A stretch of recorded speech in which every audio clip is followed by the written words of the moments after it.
Break बाद रुक करते हैं आगे की खबरों पर। जेडीयू के राष्ट्रीय अध्यक्ष ललन सिंह ने गृह मंत्री अमित शाह के दौरे से पहले एक जनसंवाद में कहा कि मैं भी हिंदू हूं, मैं हाथ में कलावा भी पहनता हूं, लेकिन प्रचार नहीं करता। पीएम और गृह मंत्री सिर्फ दिखावा करते हैं। दरअसल केंद्रीय मंत्री अमित शाह ने बिहार दौरे को लेकर बीजेपी जमकर तैयारी कर रही है। वहीं जेडीयू उनके दौरे को विरोध को नहीं कर रही है, लेकिन लोगों के बीच में जाकर जनसंवाद के जरिए ये बता रही है कि अमित शाह यहां उन्माद फैलाने आ रहे हैं। जनसंवाद में ललन सिंह ने कहा कि बीजेपी के पास कोई रास्ता नहीं बचा है, इनके पास बस एक ही रास्ता बचा है कि धार्मिक उन्माद फैलाओ। बिहार में हिंदू मुसलमान सिख ईसाई के बीच नफरत फैलाना चाहते हैं, लेकिन बिहार के लोग शांति प्रिय है। मैं भी हिंदू हूं, हिंदू धर्म का मानता हूं, मंदिर भी जाता हूं, पूजा भी करता हूं, नास्तिक नहीं आस्तिक हूं। जो आस्तिक होते हैं वह मंदिर भी जाते हैं। मेरे हाथ में देखिए रक्षा सूत्र बंधा हुआ है, लेकिन हम दिन भर टीवी पर नहीं चलवाते हैं। हम पूजा करते हैं,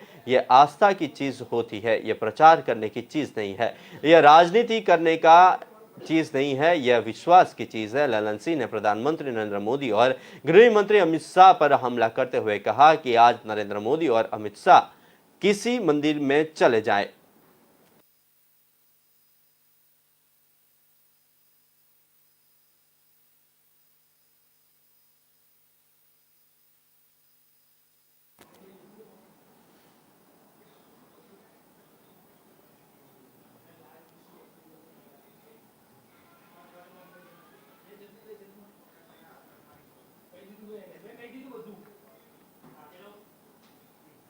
प्रधानमंत्री नरेंद्र मोदी अभी मेयर, काउंसिल ऑफ मेयर और डेप्यूटी मेयर्स को संबोधित कर रहे हैं। सीधे चलते हैं वहां।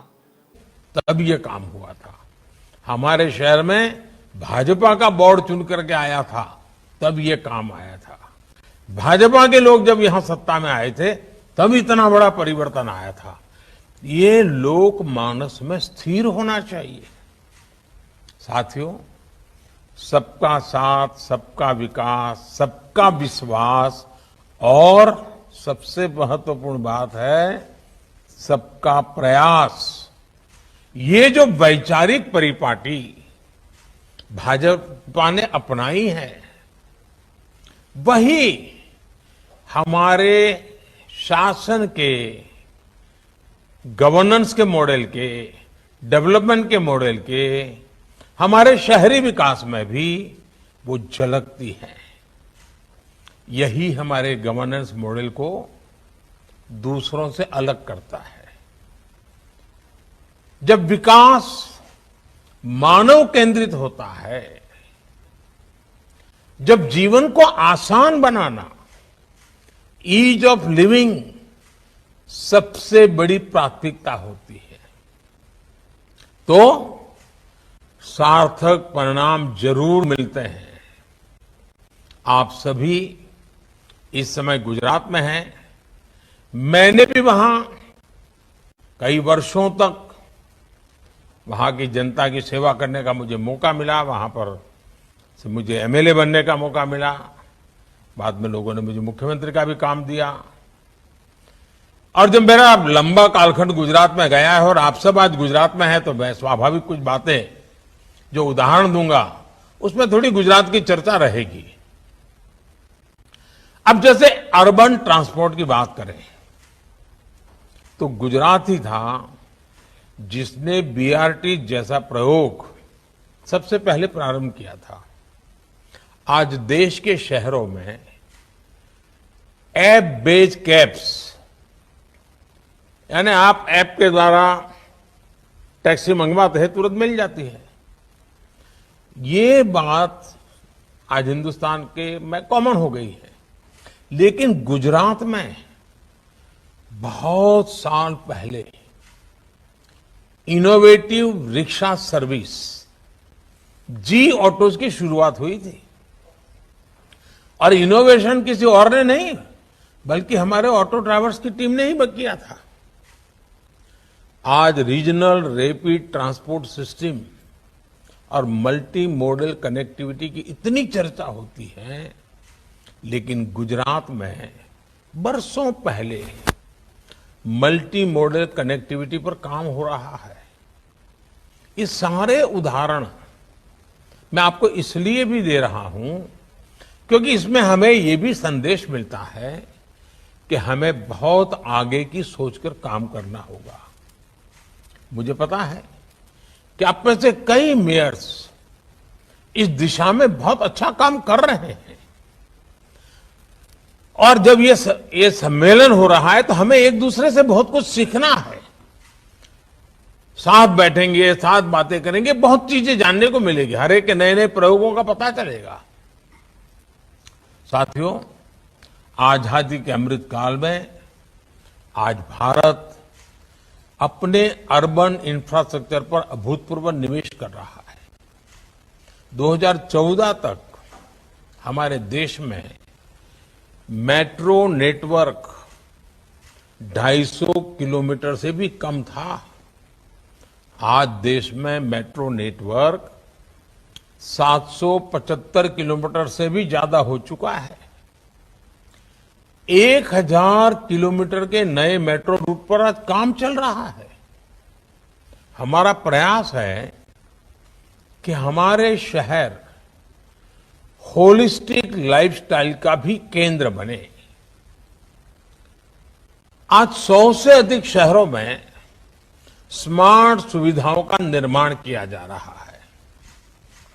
इन अभियान के तहत अभी तक देश भर में 75,000 करोड़ रुपए से अधिक के प्रोजेक्ट पूरे किए जा चुके हैं।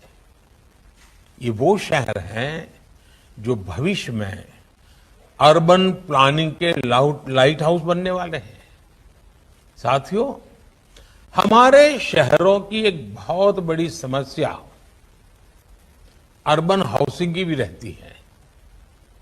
मुझे याद है कि मुख्यमंत्री के रूप में शहरी निकायों के साथ मिलकर हमने झुग्गी में रहने वाले साथियों के लिए बेहतर आवास बनाने का अभियान शुरू किया था। इसके तहत गुजरात में हजारों घर शहरी गरीबों को, झुग्गी में बसने वाले परिवारों को पक्के मकान देने का बड़ा अभियान चलाया। इसी भाव के साथ प्रधानमंत्री आवास योजना शहरी, इसके तहत भी पूरे देश में करीब 1.25 करोड़ घर स्वीकृत किए गए हैं। साल 2014 से पहले जहां शहरी गरीबों के घरों के लिए 20,000 करोड़ रुपए का प्रावधान था, वहीं पिछले 8 वर्षों में इसके लिए 2 लाख करोड़ रुपए से अधिक का प्रावधान किया गया है। आप लोग ये आंकड़े याद रखोगे, मैं आशा करता हूं कि 2014 के पहले 20,000 करोड़ और आज 2 लाख करोड़ से ज्यादा। ये शहरी गरीबों के प्रति हमारी प्रतिबद्धता को दिखाता है। लेकिन ये हमारा दायित्व बनता है, जब सबका प्रयास, सबका विश्वास, ये कहते हैं, क्या इन लाभार्थियों के बीच जाके हम बैठते हैं, जो झुग्गी झोपड़ी में है, जिनको घर आगे चल के इनको कभी जाकर के विश्वास देते हैं क्या? उनके बीच बैठ करके उनके लिए क्या काम हो रहा है उसकी चर्चा करते हैं क्या? हमें लगता है कि अखबार में छप गया तो काम हो गया। जितना ज्यादा गरीबों के बीच में जाकर के काम करेंगे, उनको जो लाभ मिलेगा, उस लाभ का वो समाज में सवाया करके वापस करेगा। गरीब का ये स्वभाव रहता है। साथियों, शहरों में रोजी रोटी के लिए जो साथी अस्थायी रूप में आते हैं, टेम्परेरी आते हैं, उनको भी उचित किराए पर घर मिले, इसके लिए भी बड़े स्तर पर काम चल रहा है। इस मेयर्स कॉन्क्लेव में आप सभी से मेरा आग्रह है कि अपने अपने शहरों में इस अभियान को गति दें, इससे जुड़े कार्य तेजी से पूरे कराएं और क्वालिटी में कॉम्प्रोमाइज मत होने देना। समय सीमा में काम करेंगे तो पैसे बचते हैं, उन पैसों का अच्छा सदुपयोग होता है। साथियों, शहरी गरीबों के साथ साथ जो हमारा मध्यम वर्ग है, उनके घर के सपने को पूरा करने के लिए भी सरकार ने हजारों करोड़ रुपए की मदद की है। हमने रेरा जैसे कानून बनाकर लोगों के हित सुरक्षित किए हैं, खास करके मध्यम वर्गीय परिवार। किसी स्कीम में पैसा डाल देता था, स्कीम पूरी नहीं होती थी। जिस काम का पहले नक्शा दिखाया जाता था, पैम्फलेट दिखाया जाता था, जब मकान बनता था तब दूसरा हो जाता था, साइज छोटी हो जाती थी, कमरा बदल जाता था। रेरा के कारण अब उसको ये अधिकार मिला है कि उसके जो निर्णय हुआ है वो चीज उसको मिलनी चाहिए। भाजपा के मेयर्स के रूप में, शहरों के मुखिया के रूप में रियल एस्टेट सेक्टर को बेहतर और ट्रांसपेरेंट बनाने का आपका दायित्व ज्यादा है। सुरक्षा के लिहाज से शहरों में बिल्डिंग का बेहतर और ट्रांसपेरेंट ऑडिट हो, ये बहुत आवश्यक है। पुरानी बिल्डिंगों का गिरना और बिल्डिंगों में आग लगना, ये चिंता का विषय होता है। अगर हम नियम कायदों का पालन करें, उसका आग्रही बने, उसको सुनिश्चित करना हमारी प्राथमिकता होनी चाहिए। साथियों, मैं आपको एक और बात बताना चाहूंगा। चुने हुए जनप्रतिनिधियों की सोच सिर्फ चुनाव को ध्यान में रखते हुए सीमित नहीं होनी चाहिए। चुनाव केंद्रित सोच से हम शहर का भला नहीं कर सकते हैं।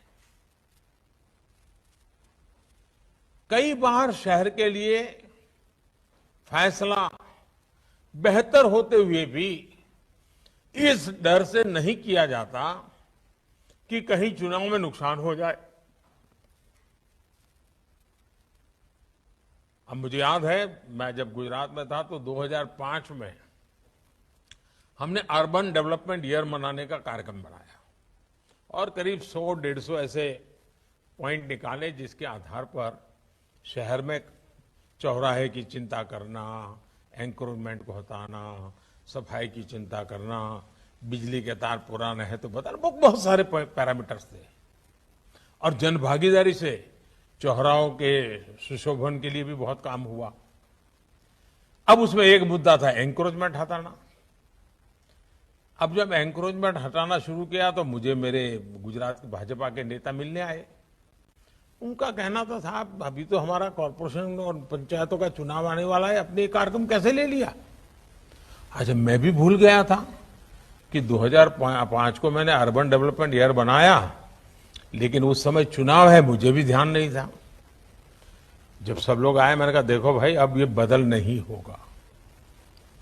हमें लोगों को समझाना होगा, लोगों का विश्वास बढ़ाना होगा। मैं जानता हूं कि जब हम एंक्रोचमेंट को हटाते हैं तो जिसका जाता है उसको गुस्सा भी आता है, नाराजगी होती है। लेकिन मेरा अनुभव दूसरा रहा।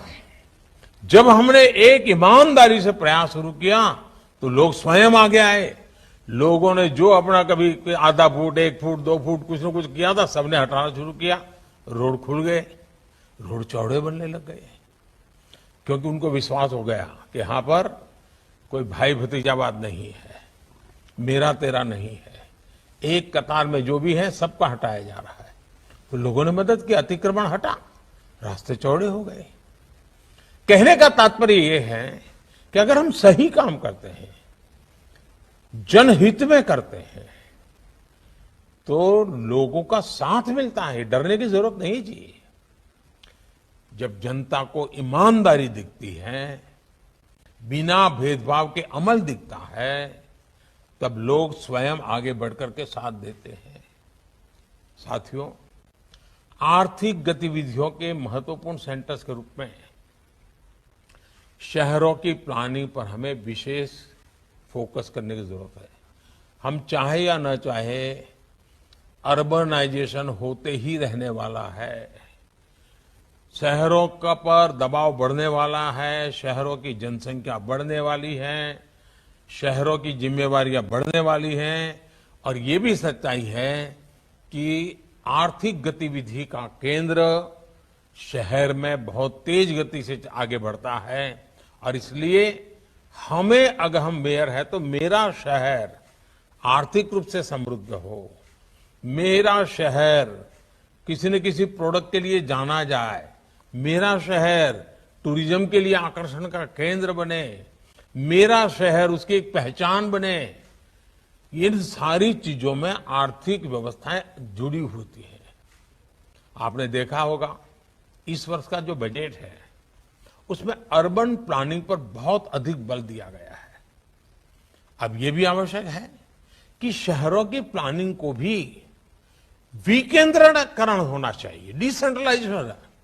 राज्य के स्तर पर भी शहरों की प्लानिंग होनी चाहिए, सिर्फ दिल्ली से नहीं हो सकता है। अब मुझे याद है मैं जब चंडीगढ़ में रहता था तो चंडीगढ़ के नजदीक में पंचकुला बहुत अच्छा डेवलप हुआ, उधर मोहाली अच्छा डेवलप हुआ, हमारे गांधीनगर के बगल में पेथापुर वगैरह बहुत अच्छी तरह से नए डेवलप हो रहे हैं। देश में ऐसे अनेक सैटेलाइट टाउन्स हैं जो बड़े शहर के नजदीक में विकसित होने चाहिए और योजना से सैटेलाइट टाउन को डेवलप करने का काम करना ही चाहिए, तभी शहरों पर दबाव कम होगा। और बीजेपी ने सैटेलाइट टाउन्स को लेकर सचमुच में बेहतरीन काम करने का प्रयास किया है। आप लोग भी जानते हैं कि इस प्रकार के प्रयासों का कितना लाभ है। मुझे एक घटना याद आती है। भारतीय जनता पार्टी पहली बार अहमदाबाद में 87-88 में बहुमत मिला उसको, पहली बार शासन में आए और उस समय सद्भाग्य से राज्य में भी जो सरकार थी उसमें उस समय जनसंघ था, भाजपा के लोग उसमें हिस्सा थे, भाजपा का लोग भी पार्टनर थे। तो उस समय अहमदाबाद म्युनिसिपल कॉर्पोरेशन में सब हमारे साथियों ने विचार किया कि भाई अहमदाबाद के अगल बगल में जो 40-50 किलोमीटर के एरिया है, लांबा है, बोपल है, आमली है, गोरा है, गुमा है, ये सारे जो इलाके हैं, अगर वहां सिटी बस जाना आना शुरू कर दें, लोगों को आने जाने की व्यवस्था मिल जाए, तो लोग शहर में आकर के रहने के लिए जो ज्यादा महंगा खर्च करते हैं वो वहीं रहना पसंद करेंगे। राज्य सरकार से बात हुई, राज्य सरकार का वो क्षेत्र तो उनका था ट्रांसपोर्टेशन का, लेकिन खैर मान गए, वो सहमति मिल गई और बसेस को काफी दूर दूर फैलाया। साबरमती के उस पार कालीगाम हो, साबरमती के भी कई दूर दूर के क्षेत्र उनको साथ जोड़ दिया, उधर गांधीनगर को जोड़ दिया। इसका परिणाम यह हुआ कि छोटे छोटे सैटेलाइट टाउन डेवलप हो गए, बहुत उनका शहर का विस्तार हो गया। तो शहर पर दबाव, हमें सैटेलाइट टाउन्स के अलावा टियर 2, टियर 3 सिटी, उन शहरों की प्लानिंग भी राज्यों ने अभी से करनी चाहिए, क्योंकि अब टियर 2, टियर 3 सिटी भी इकोनॉमी एक्टिविटी के सेंटर बन रहे हैं। आपने देखा होगा स्टार्टअप्स, आजकल हमारे स्टार्टअप्स टियर 2, टियर 3 सिटी में हो रहे हैं। लोग भी सोचते हैं भाई छोटा मोटा कारखाना लगाना है तो छोटे शहर में लगा देंगे, बड़े शहर में जाने की जरूरत नहीं है, तो थोड़ा सस्ते में काम शुरू हो जाएगा। हम अगर प्लानिंग से टियर 2, टियर 3 सिटी को भी डेवलप करेंगे तो बड़े बड़े महानगरों पर जो दबाव आता है वो भी कम हो जाएगा और वहां पर रोजगार के अवसर भी बढ़ जाते हैं। हमें यहां इंडस्ट्रियल क्लस्टर डेवलप करने पर जोर देना चाहिए। किस नगर पालिका में किस प्रकार की इंडस्ट्री का क्लस्टर बन सकता है, पास की 2-3 नगर पालिकाओं में क्या हो सकता है, तो इकोनॉमी को बढ़ाने में वो बहुत मदद करते हैं। जो अर्बन प्लानिंग और कैपेसिटी बिल्डिंग में हमें स्टैंडर्डाइजेशन की बहुत आवश्यकता है।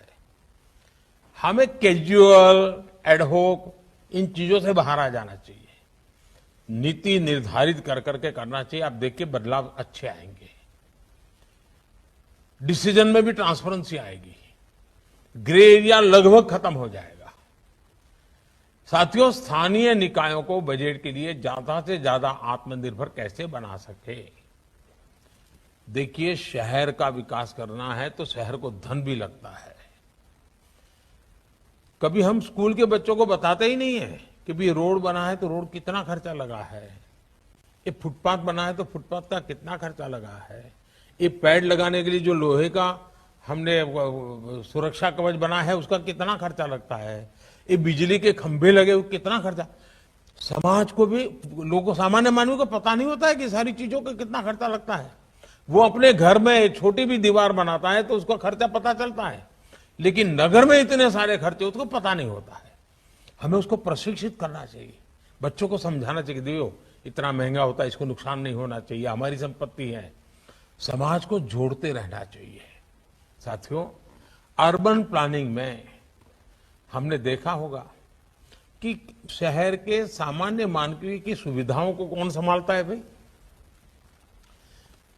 बड़ा वर्ग जो है वो कोई बड़े बड़े मॉल में नहीं जाता है, उसकी तो आवश्यकता है रेहड़ी पटरी वाले पूरे करते हैं। रेहड़ी पटरी वाले जो होते हैं, ठेले वाले लोग होते हैं, जो मोहल्ले में आके सब्जी बेचते हैं, अखबार वाले आते हैं, कपड़ा बेचने वाले आते हैं, कभी फुटपाथ पर बैठे हुए लोग, वे भी इकोनॉमी का एक बहुत बड़ा ड्राइविंग फोर्स होते हैं और सामान्य मानवीय की सेवा बहुत करते हैं। क्या हमारे पास उनकी योजना है क्या? अब देखिए, स्वामित्व योजना, पीएम स्वनिधि योजना चल रही है। मैं आप सभी मेयरों से आग्रह करूंगा कि आपके महानगर में एक भी रेहड़ी पटरी वाला ऐसा न हो कि जिसका रजिस्ट्री न हुई हो, पीएम स्वनिधि से बैंक से उसको पैसा न मिला हो और उसकी ट्रेनिंग न हुई हो। मोबाइल फोन से डिजिटल वो कैसे लेन देन करे। वो सब्जी बेचेगा, दूध बेचेगा तो भी डिजिटली पैसा लेगा, वो देगा। वो थोक में सब्जी खरीदने जाएगा तो भी डिजिटली पेमेंट करेगा। अगर वो ये करता है तो उसके ब्याज में धीरे धीरे कटौती की जाती है। इतना ही नहीं, उसे कुछ इनाम भी दिया जाता है। आप बताइए, रेहड़ी पटरी वाले प्राइवेट में जो महंगे ब्याज से पैसे लाते हैं उनको कितनी मुक्ति मिल जाएगी। और मैं तो ये भी कहूंगा कि साल में एक बार इन रेहड़ी पटरी वालों का परिवार के साथ सम्मेलन करना चाहिए। उनके बच्चों में जो टैलेंट हो उनको इनाम देना चाहिए। उन बच्चों के द्वारा गीत संगीत के कार्यक्रम करने चाहिए। ये एक बहुत बड़ी ताकत होते हैं जी। मैं तो चाहूंगा जितने मेयर बैठे हैं उसको करें, ताकि उनको भी लगेगा वो महानगर की सेवा कर रहे हैं, वो जनता का भला करने के लिए काम कर रहे हैं।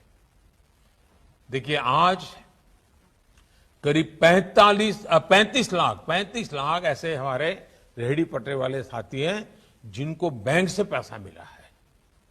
और मैंने देखा है कि वो समय के पहले वापस भी देते हैं और नया ऋण भी ले लेते हैं। साथियों, ये सिर्फ वन टाइम कर देने की है, ये लगातार उसका व्यापार चलेगा बैंकों के साथ।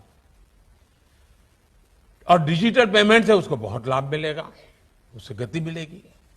देखिए, पीएम स्वनिधि का आप अपने शहरों में व्यापक विस्तार करें और इनको होने वाली परेशानियों को कैसे आप कम कर सकते हैं, उनको ट्रेनिंग करो। आप उनके साथ बैठिए और उसमें आपकी ताकत बढ़ेगी। आप जरा उनसे बात करके देखो।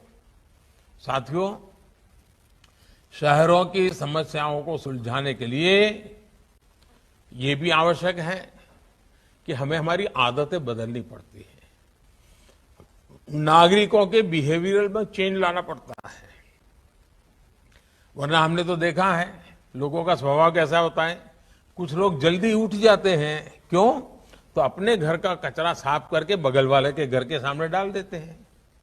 फिर बगल वाला जब कूड़ा कचरा साफ करता है तो वो उठा करके इस घर के सामने डाल देता है। अब ये आदत कौन बदलेगा जी? हमने नागरिकों के स्वभाव को बदलना होगा। बिजली बचाने की आदत डालनी पड़ेगी, पानी बचाने की आदत डालनी पड़ेगी, समय पर टैक्स भरने की आदत डालनी पड़ेगी, गंदगी न करने की आदत डालनी पड़ेगी, स्वच्छता और सुशोभन का आग्रह करने की आदत डालनी पड़ेगी। इसके लिए मेहनत करनी पड़ती है भाई। और आप वहां के काउंसिलर, वहां के मेयर ये काम बहुत आसानी से कर सकते हैं। और इसके लिए हमें भिन्न भिन्न प्रकार के कार्यक्रम करने चाहिए। निबंध स्पर्धा हो, रंगोली स्पर्धा हो, बच्चों की रैलियां हो, कविताओं का सम्मेलन हो, स्वच्छता पर कविताएं हो, ऐसे भांति भांति के जन जागरण के कार्यक्रम करने चाहिए। दीवारों पर अच्छी तरह से उसको लिखा। अब जैसे बगीचे होते हैं, मुझे बताइए बगीचों को संभालने का जवाब गांव के नागरिकों का है कि नहीं है? क्योंकि हमने तो तय किया नहीं, म्यूनसिपालिटी के 2 आदमी होंगे, वो समझी नहीं। हमें जो लोग डेली बगीचे में आते हैं उनकी एक कमेटी बना देनी चाहिए। और हम ये भी कर सकते हैं कि भाई वहां एक टेम्पररी ऐसे बोर्ड लगाने की व्यवस्था की हो है कि भाई उस इलाके के जो बच्चे अच्छे ड्राइंग बनाएंगे तो चलो भाई शनिवार शाम को 6 से 7 यहाँ पर उनके ड्राइंग डिस्प्ले करेंगे। कोई अच्छे कविताएं लिखते हैं तो चलो भाई रविवार शाम को यहाँ पर कविता का पाठ बगीचे के अंदर सब नौजवानों को बुला करके करेंगे। हमारे बगीचों को जिंदा बना देना चाहिए, हमारे शहर की आत्मा के रूप में जागृत बना देना चाहिए। तो बगीचा भी अच्छा रहेगा, सरकारी खर्चे की जरूरत है, वही अपना संभालेंगे बगीचा, वही सोचेंगे भाई ये तो हमारी जगह है, इसमें हम गंदगी नहीं होने देंगे, पेड़ पौधे को टूटने नहीं देंगे। हमें नेतृत्व देना होगा। सब काम पैसों से होता है ऐसा नहीं है जी। अधिकतम काम जन सामान्य के समर्थन से होते हैं और ये चुने हुए जनप्रतिनिधि जितना ध्यान देते हैं उतना परिणाम मिलता है। और हमने तो देखा है स्वच्छता के विषय को देश ने उठा लिया। पूरे देश के हर घर के अंदर छोटा बच्चा भी स्वच्छता की बात करने लग गया। हमारे शहर में भी कूड़ा कचरा, गीला कचरा को कहां होगा, सूखा कचरा कहां होगा, उसको उठाने की व्यवस्था होगी। हम जितनी ज्यादा लोगों की आदतें बदलने के लिए आग्रही बनेंगे, मुझे पूरा विश्वास है कि हमारी व्यवस्थाएं विकसित हो रही हैं, उनका ज्यादा से ज्यादा लाभ हमारे नागरिकों को मिलता रहता है। हमें ये सारी चीजों को ध्यान रखते हुए आगे बढ़ना है, उसका आगे चल के काम में उपयोग हो गया। अब मैं एक बात बताऊंगा, हम देखते हैं कि सरकार की तरफ से सीसीटीवी कैमरा लगते हैं, जाता तो होम मिनिस्ट्री लगाती है, पुलिस के लोग करते हैं। लेकिन क्या ये सीसीटीवी कैमरा हम नागरिकों को, सरकारी दफ्तरों को कह सकते हैं कि भाई आपका प्राइवेट जो सीसीटीवी है, एक कैमरा घर के बाहर भी देखने के लिए रखो? कितने सीसीटीवी कैमरा का नेटवर्क खड़ा हो जाएगा, बिना खर्चे हो जाएगा। अच्छा, अभी हम क्या करते हैं, सीसीटीवी कैमरा का उपयोग क्राइम डिटेक्शन के लिए करते हैं। अगर ट्रैफिक कंट्रोल करना है तो भी सीसीटीवी कैमरा का उपयोग हो सकता है। स्वच्छता के लोग काम करने वाले समय पर आए कि नहीं आए, वो भी सीसीटीवी से देखा जा सकता है। एक ही चीज का मल्टीपल उपयोग कैसे हो? अब आपने देखा कई शहरों में integrated command and control centre बन चुके हैं, उन्हें भी मल्टीपल यूटिलिटी के रूप में उपयोग किया जा सकता है। और इसके लिए हमें जुड़ना पड़ता है जी। हम उसके साथ इन्वॉल्व हो जाते हैं तो हम कर सकते हैं। देखिए, आप सभी जानते हैं, मान लीजिए आपका अच्छा सा मकान है, घर के पास बढ़िया महंगी गाड़ी भी खड़ी है, लेकिन अगर परिवार में ढंग से कुछ चीजें नहीं है, सब इधर उधर पड़ा हुआ है, सोफा का ठिकाना नहीं, चेयर का ठिकाना नहीं, कोई भी व्यक्ति आएगा उसके वो कार देख करके उसको अच्छा लगेगा, अंदर वो गंदा देख करके बुरा लगेगा, वो आपके घर की छवि कहां से ले जाएगा? आपने कैसा व्यवस्था रखी उस पर कर जाएगा। आपका रहन सहन कैसा है? हमारे शहर की छवि भी हम कैसे रहन सहन रखते हैं इस पर निर्भर करता है। और इसलिए हमें सौंदर्यीकरण, ब्यूटिफिकेशन, मैं तो लगातार कहता हूं हर बोर्ड में हर महीने सिटी ब्यूटी कंपटीशन होते रहना चाहिए और इनाम घोषित होना चाहिए। इस बार चलो भाई 13 नंबर का वार्ड ब्यूटिफिकेशन में आगे आया, 20 नंबर का वार्ड आया, 25 नंबर का वार्ड आया। लगातार स्पर्धा चलनी चाहिए और नागरिकों के बीच में स्पर्धा खड़ी होनी चाहिए। सिटी ब्यूटी कंपटीशन ये शहर का स्वभाव बनना चाहिए और दुनिया में नाम तब होता है ना। और इसलिए मैं चाहता हूं कि हमें शहर को व्यवस्थित भी रखना है, शहर को सुंदर भी रखना है। उन छोटी छोटी बातों का ध्यान हमें रखना होता है। अब देखिए, ये जयपुर पिंक सिटी, दुनिया भर के टूरिस्ट देखने के लिए आते हैं। क्या कारण है भाई? किसी ने तो पिंक सिटी बनाया। हमारा आनंद कभी देखेंगे, वो क्रीम सिटी के रूप में उन्होंने प्रयास किया है, तो धीरे धीरे उसकी एक पहचान बन जाएगी। अब आप भोपाल की पहचान क्या लोग कहेंगे? भाई तो झीलों का शहर है।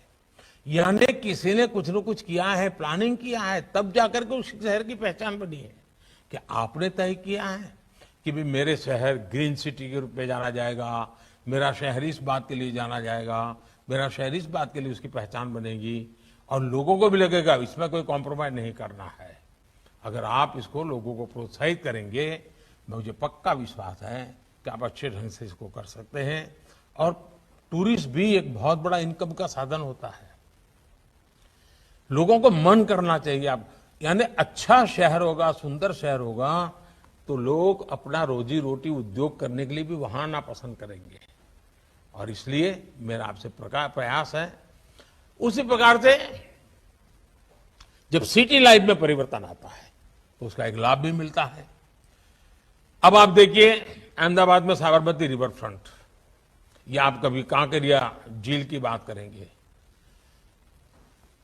किसी समय ये एक ऐसी स्थिति थी, वो नगर के लोगों को बोझ लगती थी, आज वो नगर के लोगों का गर्व बन गई। अब उसको संभालने का काम भी नगर के लोग करने लगे, और उसी का परिणाम है आज देखिए अहमदाबाद को हेरिटेज सिटी का दर्जा मिला हुआ है। हेरिटेज वॉक के लिए लोगों का सुबह कार्यक्रम होता है, उसके लिए टूरिस्ट आते हैं। मुझे एक विषय और भी कहना है, दुनिया के अंदर आपने देखा होगा हर शहर का अपना एक सिटी म्यूजियम होता है। क्या आपको नहीं लगता है कि आपका शहर का भी सिटी म्यूजियम हो? शहर का इतिहास क्या है, शहर की विशेषता क्या है, शहर में कब क्या हुआ था, बढ़िया से पुराने पुराने फोटो हो, ऐसा अगर आप करें तो मुझे बताइए कि आपके शहर को, नई पीढ़ी को, आपके शहर के बच्चों को, उनको काम आएगा कि नहीं आएगा। अब देखिए इन दिनों आजादी का अमृत महोत्सव, पॉलिटिकली सोचते तो हम क्या करते हैं, राजनीतिक लाभ गैर लाभ के लिए सोचते तो क्या करते हैं, अगर नेताओं की छवि चमकाने का कार्यक्रम करना होता तो क्या करते हैं, कोई एक बहुत बड़ा पिलर खड़ा कर देते हैं, विजय स्तंभ खड़ा कर देते, कोई एक गेट बना देते आजादी का अमृत महोत्सव की यादगिरी में। हमने ऐसा नहीं किया, हमने दूसरा किया। हमने क्या किया, हर जिले में 75 तालाब बनाएंगे, 75 अमृत सरोवर बनाएंगे। अब देखिए कल्पना अपने आप में मानव जाति की कितनी बड़ी सेवा करेगी। आजादी का उत्सव भी हो जाएगा और हमारे यहां तालाब की एसेट बन जाएगी। अब हमारे यहां पुरानी वावड़ियां होती हैं, पुराने तालाब होते हैं, क्या उसकी सफाई, उसका रख रखाव हम मेयर के नाते उसके लिए चिंता करते हैं क्या? हमारा बोर्ड चिंता करता है? बहुत सारे शहर हैं वहां से नदी गुजरती है, क्या नदी उत्सव मना करके नदी के महात्म्य को हम महत्व देते हैं क्या? हम शहर का जन्म दिवस मना करके शहर के लिए लोगों का लगाव बढ़ाते हैं क्या? जन भागीदारी विकास के लिए बहुत आवश्यक है। देखिए हर शहर में नए नए व्यंजन होते हैं, हर शहर की अपनी विशेषता होती है। अब आप मुंबई में जाएंगे तो कहे भाई खाऊ गली जाना है, अहमदाबाद में जाएंगे तो कहे माणिक चौक जाना है, दिल्ली में जाएंगे तो कहे परोठे वाली गली में जाना है, बनारस में जाएंगे तो कहे कचौड़ी वाली गली में जाना है। यानी हर शहर में ऐसी विशेषता होती है।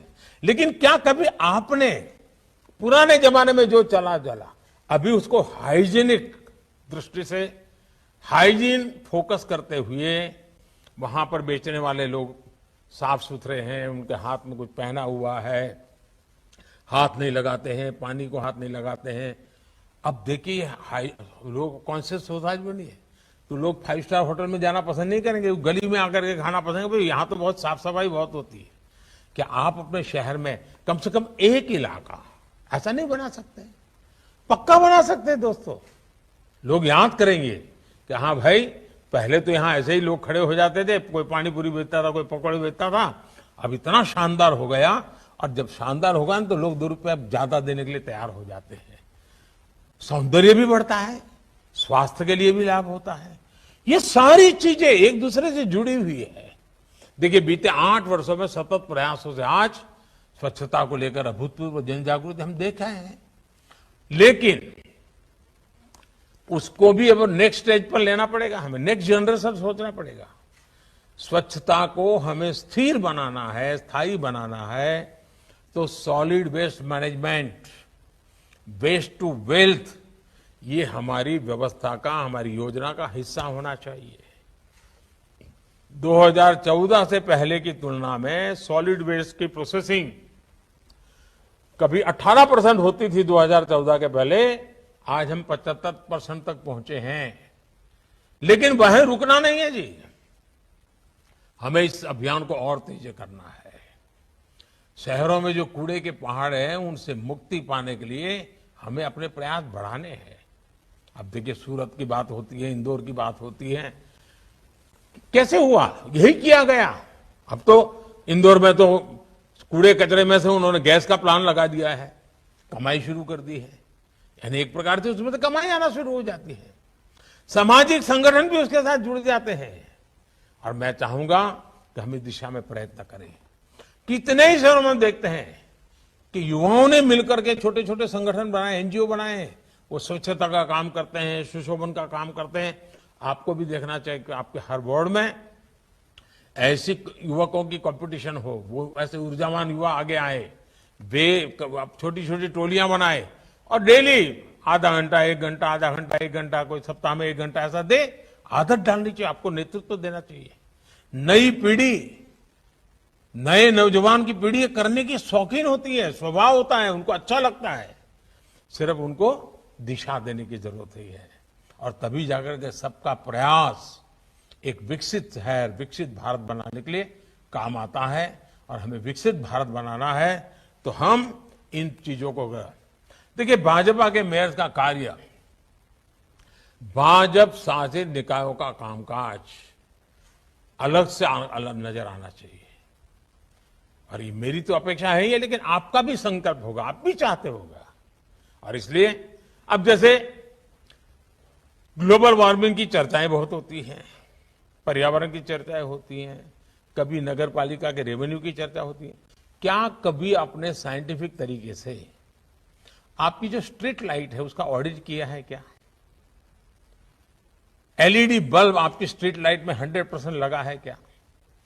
क्या आपने तय किया कि रात को 10 बजे तक ये लाइट जरूरी है, लेकिन 10 बजे के बाद ये इलाका है 6 बजे के बजाय 2 लाइटें होगी तो चलेगा, 12 बजे के बाद इस पूरे रोड पर 1 लाइट होगी तो भी चलेगा, सुबह 5 बजे के पहले कई जगह पे लाइटें नहीं होगी तो चलेगा।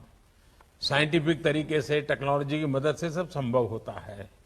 कितनी बिजली का पैसा बचेगा, वो विकास के काम आएगा कि नहीं आएगा? पानी की मोटर, ये जो कितनी बर्बादी होती है, बचत होगी तो फायदा होगा कि नहीं होगा? और इसलिए हमें आर्थिक दृष्टि से भी और समाज हित में भी प्राकृतिक संसाधनों की रक्षा करना, ये हमारे एजेंडा में होना चाहिए। हम वेस्टफुल एक्सपेंडिचर के पक्ष में नहीं होने चाहिए। जितना ज्यादा इस प्रकार से देखिए बदलाव आए, मुझे भी हमारे साथ ये हैं से जब जाए एक नई श्वास लेकर नए सीख करके जाएंगे, कुछ सीख एक वर्ष और दूसरे को आपके एक भाजपा जगह के सभी स्टैंडिंग संपर्क जीना चाहिए। अगर इलाहाबाद में कुछ वो पता चला, पुणे और जितना ज्यादा हमारा संपर्क जीवन, मुझे पक्का विश्वास है कि हम सब मिलकर के भला करेंगे, भी भला करेंगे, करेंगे। सबको